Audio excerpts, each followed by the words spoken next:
Hey, it's your man Brian McKnight, and you're watching YouKnowIGotSoul.com. All right, perfect. All right, Brian. So, just want to touch a little bit about out on the single you have out now. If you're ready to learn, I know you made statements. It's more meant for a joke. People took it a little bit too serious. Just looking back on the whole situation, what is the aftermath of it all? Oh wow, the aftermath of the Ready to Learn song. It hasn't stopped, and I've said this too. Although the beginning of this tune was really just me messing around in my studio, which I do every day anyway. After the fact, you see a lot of things that people want to compartmentalize the music that they listen to. They want to get this from these people, then only get this from these people over here, and then only get whatever. And my point was, we all have sat around and watched the musical bar be dropped into the basement. And not just the musical bar, our society in general. Because what we say to our children now is, do whatever you have to do to make it. Whether that is do a full-on porno movie, because you can put your whole family on if you do it correctly. And then you can be the most famous American in America.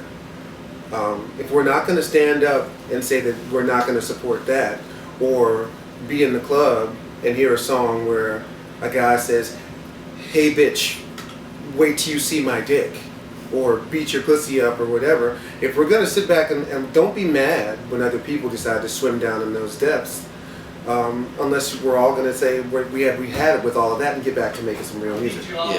And you're a real intelligent guy. We know that. You're very talented. I feel like you proved a point here.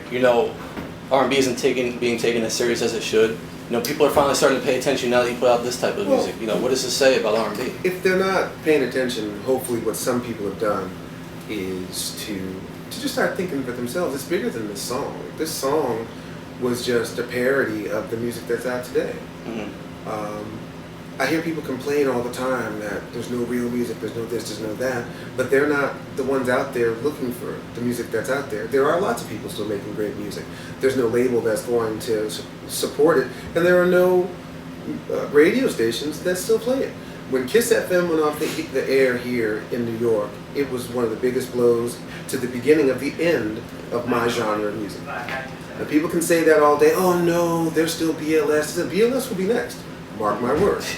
Because radio stations aren't there to sell music. They're there to sell advertising. Period. Ryan Seacrest is not going to play my music on his radio show. And I'm okay with that. People, oh, you're just trying to do this to be relevant. It's like, I don't care about being relevant. I did 125 shows last year. What'd you do with your summer vacation? All I'm saying is that there's a 19-year-old kid out there who may want to actually make some real music.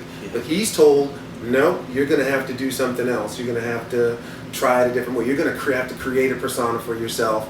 Go get a criminal record, and then maybe you'll get put on for some street cred. Mm-hmm. I was in a meeting with some guys, and they said that they signed a guy not because he was talented, but because he had this awesome swagger. And I knew that was the beginning of the end. Yep. Well, as someone who just recently started their own record label, Trifecta, just a few months ago, we announced it. What advice would you give to an up-and-coming artist who has that talent, wants to stay true to themselves, but they it won't sell if they stay true? What would you tell them? Well, there's two things. One, you better love it.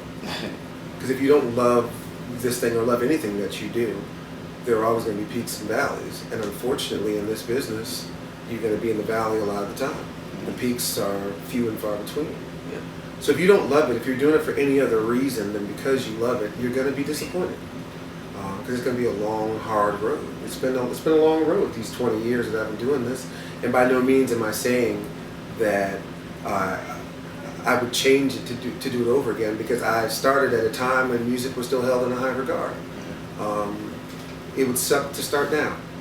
It would really be tough. But that's the only thing.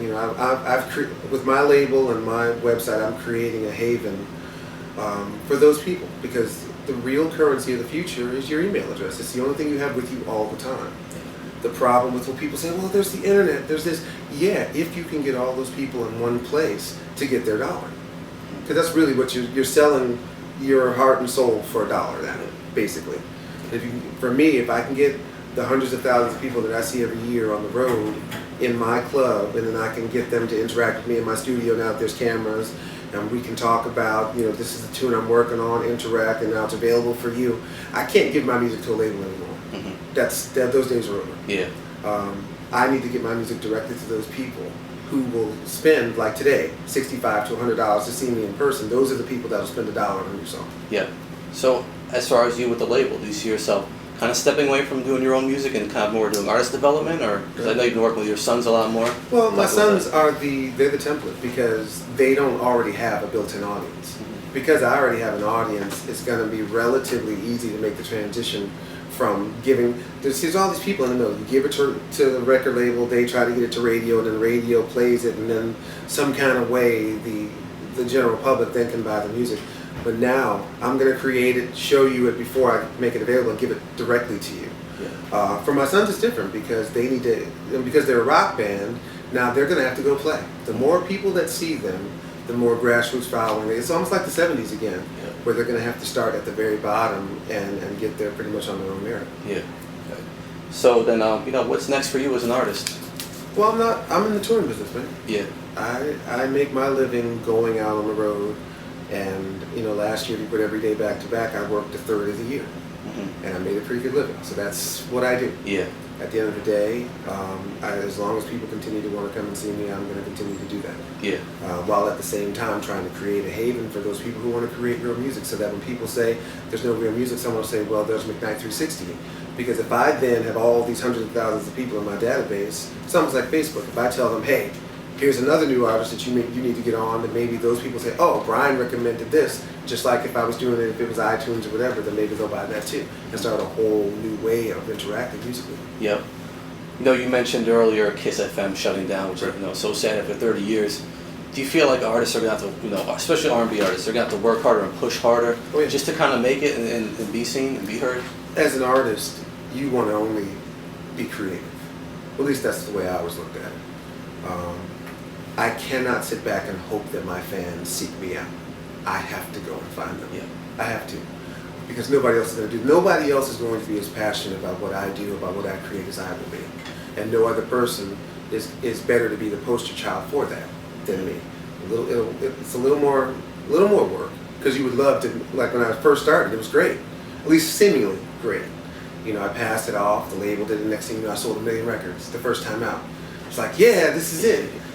Still, the royalties didn't come in. Then it was like, oh wait, so let me get this straight. The label didn't write anything on the album, they didn't produce anything, but I just made Universal $200 million. Great.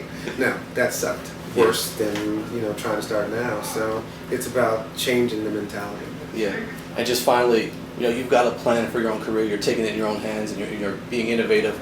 There's a lot of artists I've talked to, they just kind of want to sit back and make the music and let other people promote them and do the work. Is that going to be possible anymore in R&B? No. No. Okay. In a minute it's not going to be readily available in any genre of music because the business model doesn't work. Mm-hmm. You can't have this army of people working for 100,000 record sales. Yeah. It's impossible. If Jimmy Iovine lays off 80 people that used to be a staff of 200, how can record labels coexist at that point when those people are still making salaries, they're still doing everything? It's impossible. Mm-hmm. I give it 3-4 years, maybe. Yes. That's a good point. So that's it. Anything you'd like to add? I could talk all day about this shit, but I'm good.